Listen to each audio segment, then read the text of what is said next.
throne. This is my confidence. Love you guys. God bless you. Let's talk this morning, okay? Let's talk about what this thing is really about. I want to read some scriptures to you. Good morning. Good morning. I pray that all is well. I pray that everybody is having a wonderful morning. I pray that your families are okay. But I want to talk about this, okay? I want to talk about when the Father called me to do what he asked me to do. And I wasn't called from a religious perspective, meaning I wasn't raised in church. I didn't come up in the ministry. I looked for God when I was a little girl, but I couldn't find him. And I did succumb to my environment. And so I just want to talk about what this war is truly about. I need you to understand why you are on this battlefield. I need you to understand this. I need you to understand why you are going through what you are going through. Okay. I want to read from Matthew's, the 10th chapter, a chapter that the Father gave to me when I first got saved. I think I had been saved about 8 months or 9 months. But when I got saved, I didn't know what salvation was truly about. I didn't know what we were dealing with as far as our spiritual, okay, and our natural. I didn't know anything because the church was only telling me that I needed to get saved. And then I went to church and I did all these church things and I lived clean, I lived holy. And no, I didn't struggle as much as I did in the world. And even though I did struggle, I had him to struggle with. And I want to say to you that many people have lost their faith in the I am. They've lost their faith in our eternal Father because of some of the things that they are seeing with ministries and so on and so on. This is why it's so important to gain a personal relationship with him. This thing is personal. Religion or going to a religious edifice is just something that validates a decision that we made inwardly. It's just a place that we go to fellowship with others that have surrendered their life to our eternal Father. And it validates and secure our commitment that we made individually. And that's the purpose for the ministry, and to feed you, a spiritual word. Not just, somebody talking to you about the Bible, but they have to be alive. They must be spiritual. So when you eat thereby, you will be able to grow from within. But you have to establish a relationship from within. So when the Father first called me in, you guys, good morning to all of you guys that are joining. When the Father first called me in, I had not a clue what he was talking about. I didn't understand anything. I was completely ignorant to spiritual things. I had no idea what I would have to go through, what I would have to experience. I was clueless. And I also thought that just because people got saved and went to church, that they literally gave their life over to the Lord. And I say this because when I came in, my life was tragic. My life was tore up, okay? And I needed someone to deliver me from myself. I needed someone to bring me out of the captivity of my own rage, my own ideology, my own mindset, my background, my environment. I needed something greater than me to help me get to a place that I could be, secure in, a place that I would not be ashamed to stand in. And I chose to go the way of the church. And I didn't know if it was true. I didn't know if he was true. I didn't know. All I knew is that someone told me about God several times, but I never knew what kind of lifestyle they lived. I just listened to their words. And the Father protected me from the hypocrisy for at least 15 years of my walk. I did not know that people did not live what they said, because I did. I came all the way in, you guys, because you can't get the gist of what you really want until you come all the way in. So let's start at Matthew's, okay, the 10th chapter. This is where I want to go because I want to share something with you. I want you to know what this war is all about, okay? And when I got saved, I'm telling you, Satan came for me. He wanted me to backslide immediately. He wanted me to give up on the Father immediately. When Yeshua came into my life, Jesus, when he came to rescue me from my own self, from my own condition, from my own blunders and destructive behavior when he came to deliver me. I did not understand what this thing was all about, but I heard a voice say to me about 8 months into my salvation, and I didn't know the Bible, that the devil wanted to sift me as wheat. Now, when he told me this, I did not even know that that was in the Bible. So the Father will speak to you, and you got to make sure that it's him and that it's not, some type of programming that's coming from space programs and things of that sort. And the only way to find that out is that you got to go all the way in, and that costs you something. And that's what I'm getting ready to read about. I'm going to read about this, okay? The Lord called me, and he had given me chapter 10 of Matthew, and he told me that he was going to send me forth. I'm going to start at the 16th first. Behold, I am sending you out as sheep in the midst of wolves. So be wise as the serpent and innocent as a dove. I'm not reading it in King James Version. I'm reading the Gideon version, you guys. Beware of men, for they will deliver you over to courts, meaning to the council of those that are in the synagogue, and flog you in their churches, in their synagogue. Now, when I got saved, I didn't understand this. Why? Because I thought the church was on the side of the Lord. So I didn't understand this. And so I was confused when I was reading, because I did not comprehend this, okay? Because I was in church and I was, very subservient. They didn't try to control my life because I came from the world. I really came from the world, like street, okay? I wasn't really hoodie, but I wouldn't say I was ghetto, but I was kind of thuggish a little bit because of the environment that I was raised in. I had to put on a hard persona in order for me to survive my environment. So I didn't take no crap, and I didn't put up with a whole lot of nonsense, and I was always true. Okay. Always. I didn't do fake. Okay, so when I went to church and I read this, and I used to ask the pastor, what do this mean? Why do it say that we're going to be brought to the council of those that sit in the churches or the synagogues? Aren't you guys on the same team as the Lord? I'm going to keep reading. And you will be dragged before governors. He said dragged, but he said brought before governors and kings for my name's purpose. That word sake in the Bible and this particular text mean purpose. So you're going to be brought before people, kings, and council for his purpose, to bear witness before them and the Gentiles. And so we become a witness of him. We become a witness on behalf of the kingdom of heaven. We become a witness. See, I didn't understand that back then. And many still don't understand it because they don't truly believe now because of the hypocrisy that they see in the houses that are named after the Lord.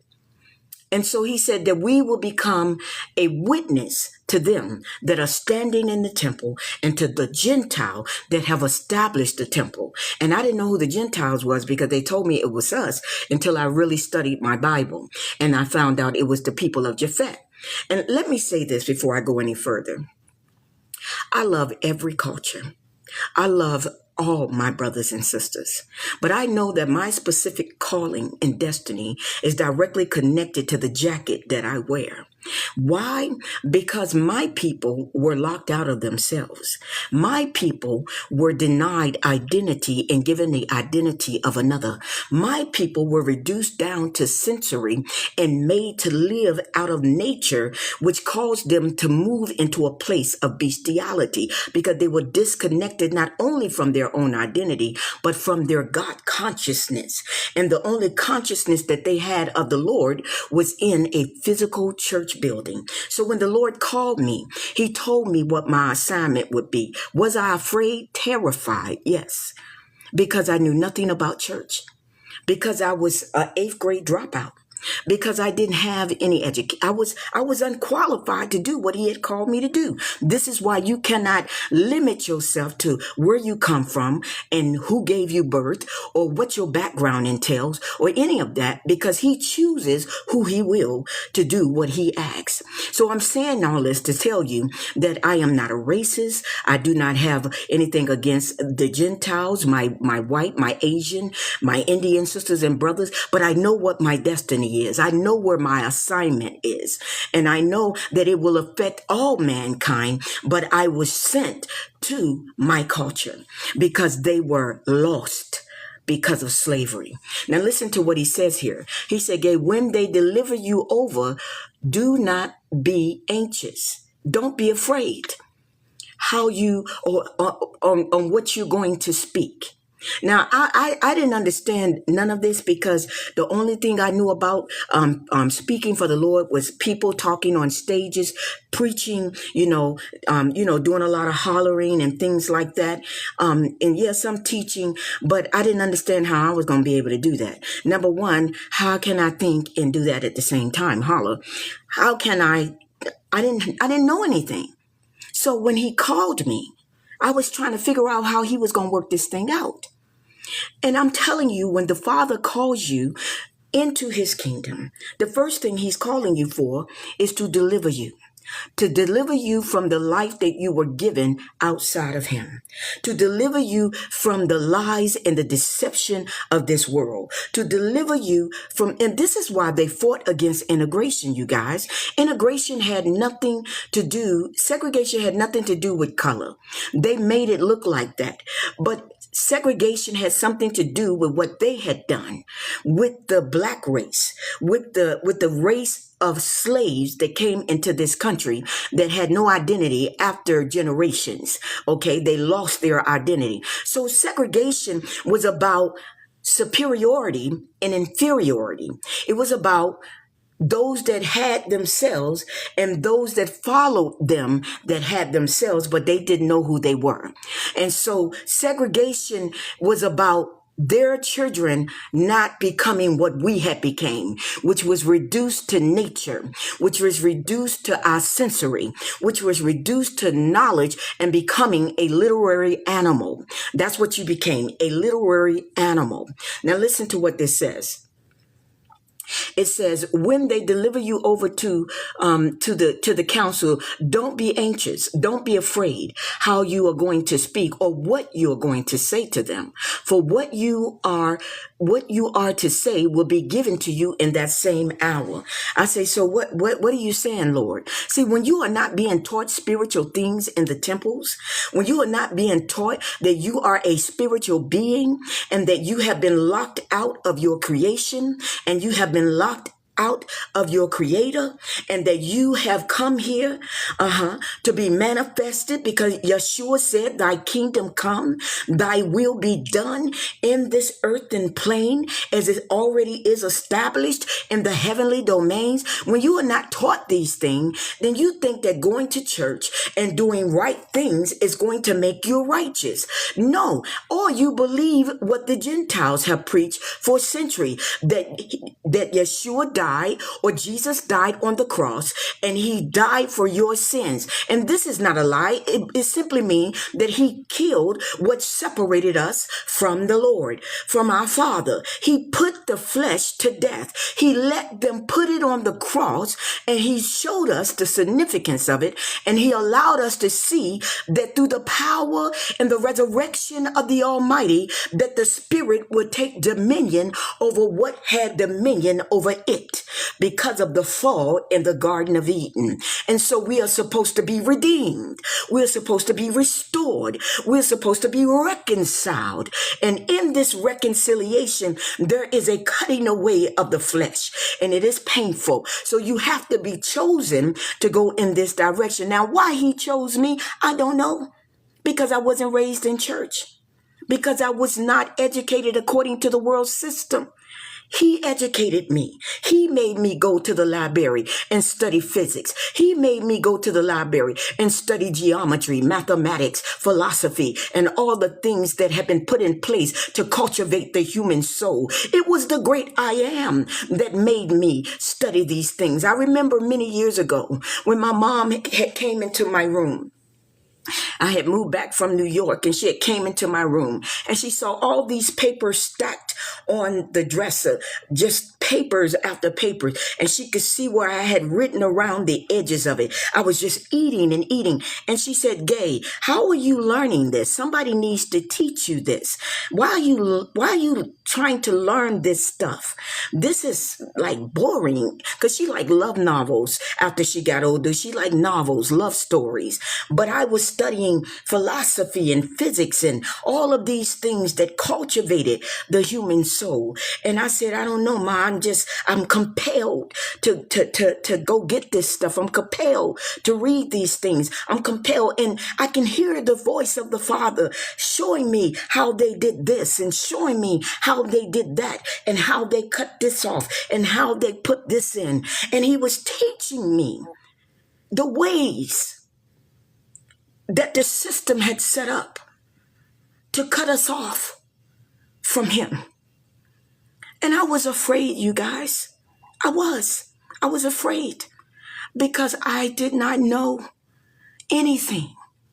And this is who he chooses, those that would depend on him, those that would trust in him. Because if you don't know nothing, you got to depend on him. If you don't understand anything, you got to trust in him because he knows the way that we should take.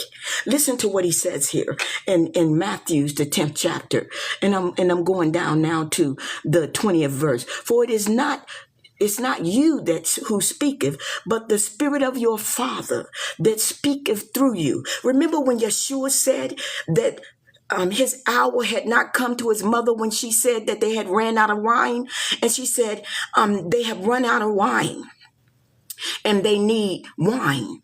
And he said to her, woman, my time is not yet. It was not his hour to die.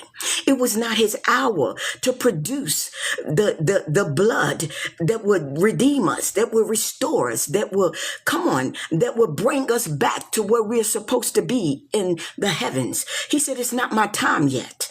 Okay. Remember the communion. Okay. He said, woman, it's not my time yet. And but he did it anyway.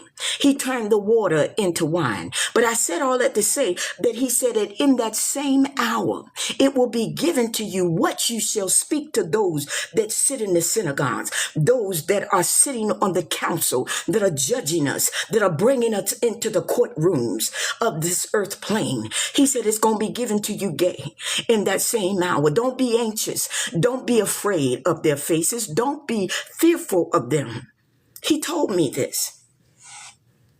I said, why not get somebody more qualified? Someone that knows the road of the system, someone that knows the road of religion. And he said, Gay, I need you to depend on me. I don't want anybody that know more than me. I don't want to deal with anybody's trees, the tree of knowledge. Listen to what he says. He says, in the same hour, Gay, I'm going to tell you what to say. That means I have become full circle. I become 360. I become whole in what he has destined me to be. You got to become whole in what he destined you to be. You can't go out there not whole. And that's what he told me. He said, Gabe, those that go out there that are not whole, that are still immature in the word, they have not let the word transform them from within. He said they are going to become child abusers. And I know about child abuse because I was a teenage mom. I've been on my own since I was a little girl. I met my kid's dad when I was 12 years old, and he was a grown man. Yes, the devil, Satan, Lucifer, he comes to destroy us at the womb because he knows us when we enter into this earth plane. He knows who we are, and he comes to disfigure us, to deform us, that we won't like ourselves, that we will have self-hatred, that we won't love he comes to deform us. But come on, but the Father chose that family. He chose that mother, that father that was absent. He chose that DNA. He chose it for his purpose. So forgive yourself. But he said, Gay, they will become abusers of my people because they will train and they will develop out of their own emotion, out of their own brokenness, out of their own immaturity, because they have not become full age. They have not become whole. It is not their hour to speak on my behalf. And this is what we see right now in pulpits. People speaking that are not whole. People speaking that are not become full age. And because of the money, let me tell you something real quick. The Lord told me, he said in 1994, I said, Father, I have just as much revelation as some of these people can. Why can't I go? He said, I don't want you to get dirty. I need you to stay with me. He said, I don't want you to get dirty. I need you here with me, Gay. I need you to keep training under my tutelage. I need to keep feeding you. He didn't want me to go. He said Satan is setting up his regime in 1994. And his regime is full of fame. His regime is full of money. Everything that the people will follow after, because their needs will become great. Because they will become more and more lost as they are separated more and more from me. And so their thirst will become greater.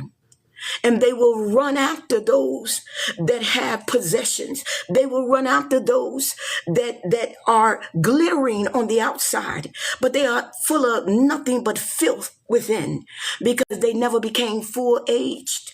They never became all that they were supposed to be before they went out. He said, stay still, gay. I don't want you to abuse my people. I want you to lead them to me. See, when people hurt you and you're not whole, you try to hurt them. You'll be in a position to hurt them. I remember when I was a property manager for apartment complexes, the father said, this is the beginning of your training. He said, you can use this position. When people come against you, they did a petition against me because I didn't want loitering. I didn't want people doing things that would disturb other prospects in my community. I didn't want crime in my community. And so they did a petition against me to get me out of the office as the manager. He said, now you can go and you can stop servicing them in their apartments. You can try to evict them and all. He said, you can use your power. Gay. You can use your influence to hurt them because they're hurting you. But I'm telling you that this is not about you. You're working for someone else. You're governing something that doesn't belong to you, gay. So don't take what these people are doing personal. You continue to give them the service that they pay for monthly when they pay their rent. You continue to treat them the way you treat everybody else, even the ones that are nice to you. You treat them the same. That means no matter what, when you're whole, you do not allow other people's brokenness to make you what they are. You do not allow other people's brokenness to make you mirror who they are. And Satan will come to make you mirror your enemies. Because when you become them, then you lose him. Be steadfast, gay. Listen to what he says here. You got to be whole before they bring you into the council. Why are they bringing you? Because when you start messing with their influence, when you start messing with their resources, then you become a problem. Because they're looking for people that they can control. They're looking for people because this slave thing never ended, especially not with Black Americans. They have to rule because they were trained to rule over their own. They were trained to rule over their own, I said. We're not called to rule over one another's like the Gentiles do. Did not Jesus, Yeshua, say that? We are here to serve one another, not to rule over one another. And if our fame and our identity and who we think we are is based in governing and ruling over innocent lives that still don't have the answer to why they're here, still don't know the reason for the war, then they were not put in that position. And if they were, it was not by our eternal Father. Because he said in that same hour, I will give to you what you shall speak. Listen, brother will deliver brother over to death. This is what's going on now, because flesh is really bleeding out now, because the spirit man was never made whole and those that went forth. So now brother is, raising against brother. You see all the scandals. You see all of the debauchery going on, not just in churches, but in the world system. Parents being murdered by their own children. Yes, this is the end time that he spoke of in Matthew's, the 10th chapter, and throughout the scriptures. He spoke of this time. Because when you move in towards the spirit, it separates you from what gave you birth. That flesh, that bloodline is not connected to the eternal spirit within us. And when he calls us into himself to train us, to develop us, to feed us the bread of life, it looks crazy to the world because we are called to cut off all the things that disconnect us from him. It means that flesh and blood cannot enter into the kingdom of heaven. And if he's calling you into a spiritual domain, yeah, you can go in a spiritual place through Hinduism, through magic, cosmic, all of that's why they created space programs. So when you get out, they will be able to govern the space that you can cover. But that's not the way into the kingdom. The way to the kingdom is not astral out. They can pull you out without your knowledge. They keep you separated from yourself so they can utilize you. They who? The leaders, the rulers.